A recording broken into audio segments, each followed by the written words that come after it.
বিসমিল্লাহির রহমানির রহিম। ঈদ মোবারক।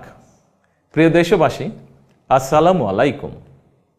ত্যাগ, তাকওয়া আর সংযমের শিক্ষা দিয়ে বিদায় নিয়েছে পবিত্র মাহে রমাদান।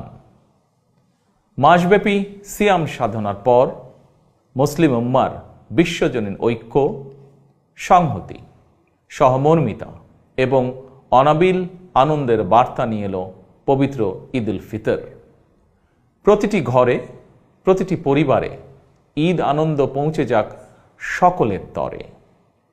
আসুন আমরা রমাদানের আদর্শে উদ্বুদ্ধ হয়ে একে অপরের সঙ্গে পবিত্র ঈদ আনন্দ ভাগাভাগি করে নেই।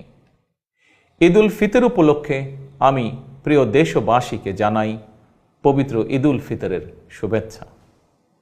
বাংলাদেশ সহ বিশ্ব মুসলিম উম্মার প্রতি জানাই আন্তরিক অভিনন্দন ও মোবারকবাদ। ঈদ মোবারক। আল্লাহ হাফেজ।